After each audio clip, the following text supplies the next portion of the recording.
Hello বন্ধুরা, আশা করি তোমরা সবাই খুব ভালো রয়েছো। আরআরবি অর্থাৎ রেলওয়ে রিক্রুটমেন্ট বোর্ডের তরফ থেকে নার্সিং অ্যাসপিরেন্টদের জন্য নতুন একটি চাকরির বিজ্ঞপ্তি জারি করা হয়েছে। তো তোমরা যারা নার্সিং অ্যাসপিরেন্ট রয়েছো তোমাদের জন্য এটি কিন্তু গোল্ডেন অপরচুনিটি হতে চলেছে, কারণ বিগত কয়েক বছরের পর আরআরবি এত সংখ্যক ভ্যাকেন্সিতে একটি কিন্তু বিজ্ঞপ্তি জারি করেছে। তো তোমরা কারা কারা আবেদন করতে পারবে, তার এলিজিবিলিটি ক্রাইটেরিয়া কি রাখা হয়েছে এবং আবেদন ফিস কত রাখা হয়েছে তা নিয়ে বিস্তারিত এই ভিডিওটির মধ্যে আলোচনা করব। তোমরা যদি চ্যানেলে নতুন হয়ে থাকো তো চ্যানেলটি সাবস্ক্রাইব করে পাশে থাকা বেল আইকনটিকে ক্লিক করে দেবে এই ধরনের নিত্য নতুন অথেন্টিক আপডেট সবার প্রথমে পাওয়ার জন্য। এবং তোমরা অফিসিয়াল নোটিশটি আমাদের অফিসিয়াল টেলিগ্রাম চ্যানেল থেকে ডাউনলোড করে নিতে পারবে।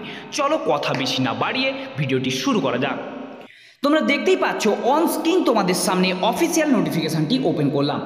Government of India ministry of railway recruitment বোর্ডের তরফ থেকে কিন্তু এই নোটিশটি জারি করা হয়েছে। সিইএন নাম্বার 04/2024 এখানে রয়েছে এবং প্যারামেডিক্যাল ক্যাটাগরির জন্য এই নিয়োগটি হতে চলেছে। তোমরা যারা নার্সিং করেছো তোমরা সবগুলো পোস্টের জন্য এলিজিবল নয়, কিন্তু তোমরা কিছু পোস্টের জন্য এখানে কিন্তু আবেদনটি করতে পারবে।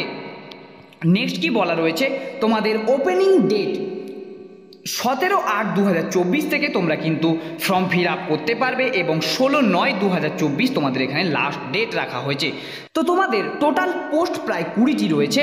তোমাদের এখানে 20টি পোস্টের জন্য 1376টি ভ্যাকেন্সি রাখা হয়েছে। একটি বড় মাপের কিন্তু ভ্যাকেন্সি রয়েছে, তোমরা পোস্টগুলি চেক করে নেবে। নেক্সট কি বলা রয়েছে, আপার এজ লিমিট কারা ছাড় পাবে এখানে, যারা তোমরা কোভিডের ব্যাচ ছিলে তোমরা কিন্তু 3 বছর এজের রিল্যাক্সেশন পাবে, এটা কিন্তু খুব ইম্পর্টেন্ট, তোমরা দেখে নেবে। নেক্সট কি রয়েছে, তোমাদের যে এজ লিমিটটা সেটা কাউন্ট করা হবে 1/1/2025 বেসিসে এবং তোমরা কত এজ পর্যন্ত এখানে আবেদনটি করতে পারবে তা ফুল নোটিফিকেশানে তোমাদের বলা হবে এবং তোমরা অফিসিয়াল সাইটে সেটা চেক করতে পারবে, সেটা নোটিশ জারি করা হবে আবার।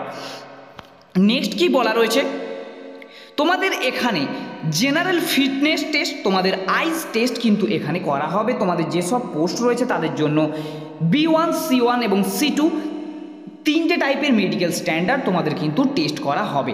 এটা কিন্তু তোমরা দেখে নেবে, ভেরিয়াস সেক্টরসের জন্য ভেরিয়াস তোমাদের মেডিকেল স্ট্যান্ডার্ড তোমাদেরকে পাস করতে হবে।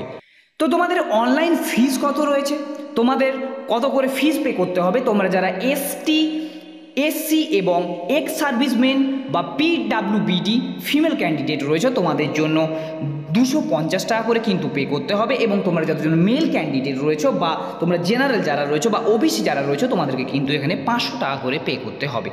তোমরা কিভাবে অ্যাপ্লাই করবে, এই যে তোমাদের নির্দিষ্ট ওয়েবসাইট দেওয়া রয়েছে, বিভিন্ন জায়গার বিভিন্ন ওয়েবসাইটগুলি দেওয়া রয়েছে, তোমরা এই নির্দিষ্ট ওয়েবসাইটে গিয়ে তোমরা কিন্তু অনলাইনে আবেদনটি করতে পারবে। তো এখানে এলিজিবিলিটি ক্রাইটেরিয়া কি রাখা হয়েছে, তো প্রথমেই বলে রাখি এটা তোমাদের একটা শর্ট নোটিশ।